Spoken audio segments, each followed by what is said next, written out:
Penasihat hukum Putri menyebut tidak ada kekerasan seksual pada tanggal 4 Juli saat Yosua ingin membopong Putri, namun ditolak Putri. Kekerasan seksual dibenarkan pengacara terjadi pada tanggal 7 Juli. Oke.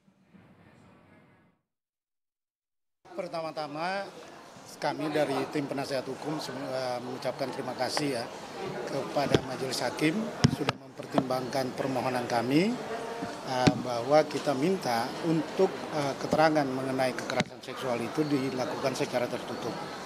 Tadi Majelis Hakim dalam persidangan mengabulkan dan kita sama-sama melihat sidang dilakukan secara tertutup pada saat memberikan keterangan mengenai kekerasan seksual.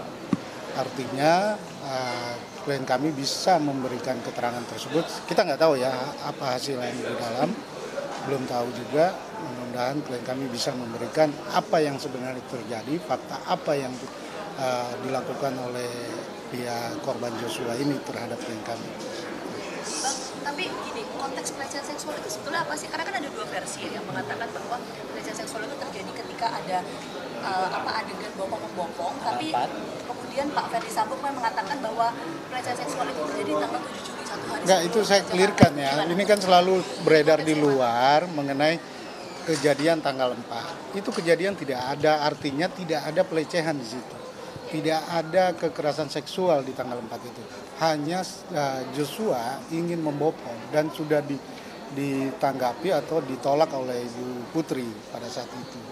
Artinya Ibu Putri juga menganggap itu tidak ada kejadian apa-apa. Makanya kan di tanggal 5 Joshua masih ikut dalam hal ini.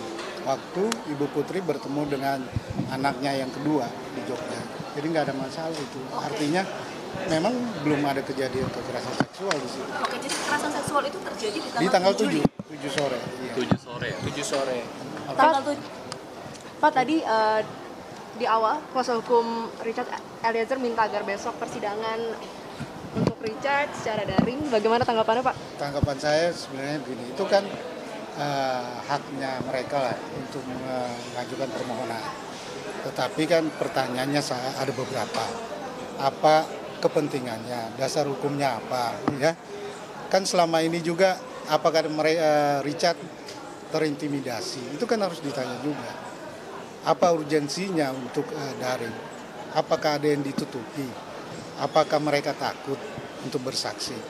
Kan sudah dilindungi LPSK. Kita sama-sama lihat loh, LPSK itu kayak satu rombongan datang. Apakah nggak percaya sama LPSK? Ya, percaya nggak sama LPSK yang melindungi?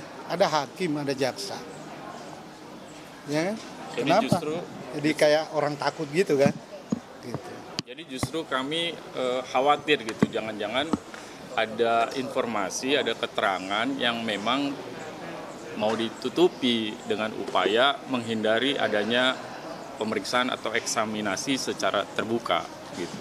Karena kalau dia dilakukan secara online kan artinya kita tidak bisa bertatapan langsung, tidak bisa melihat langsung, pengujian juga pasti terbatas. Belum lagi secara teknis mungkin akan ada persoalan-persoalan di komunikasi gitu. Di bagian lain juga mungkin dalam persidangan kita perlu melihat bagaimana peragaan langsung dari Richard misalnya, bagaimana itu mau dilakukan secara online. Dan perlu kita sampaikan juga bahwa di persidangan yang lalu bisa disampaikan oleh Richard keterangan itu secara langsung di persidangan. Jadi saya pikir tidak ada hambatan sama sekali, apalagi hari ini kita lihat dia mendapatkan perlindungan secara khusus dari Lembaga Perlindungan Saksi dan Korban. Saya kira itu paling penting dan itu lembaga negara jelas. Artinya sama sekali tidak beralasan dan tidak berdasar permintaan yang disampaikan oleh kuasa hukum dari RE ya yang barusan. Itu mudah-mudahan besok hakim bisa mempertimbangkan dengan baik supaya permintaan itu harusnya tidak dipenuhi supaya kita sama-sama fair trial, sama-sama bisa menyidangkan secara fair untuk semua pihak. Makasih. Pak, soal dugaan pelecehan seksual itu bisa nggak diceritakan lagi Pak yang terjadi di tanggal 7 itu? Ya itu kan sudah disampaikan dalam persidangan tertutup. Kita juga kalau menyampaikan di sini kan jadi nggak ada gunanya juga sidang tertutup itu. Tapi kan gini Pak Ferdi Sambo waktu itu kan sempat bilang waktu di persidangan kemarin bahwa di tanggal 7 Juli itu Yosua itu ada di dalam kamar bersamaan dengan PC. Itu betul nggak sih Pak? Ya kan sudah disampaikan dalam persidangan Pak Sambo kemarin. Pada saat Pak Sambo diperiksa sebagai saksi, sudah disampaikan bahwa istrinya diperkosa, ya.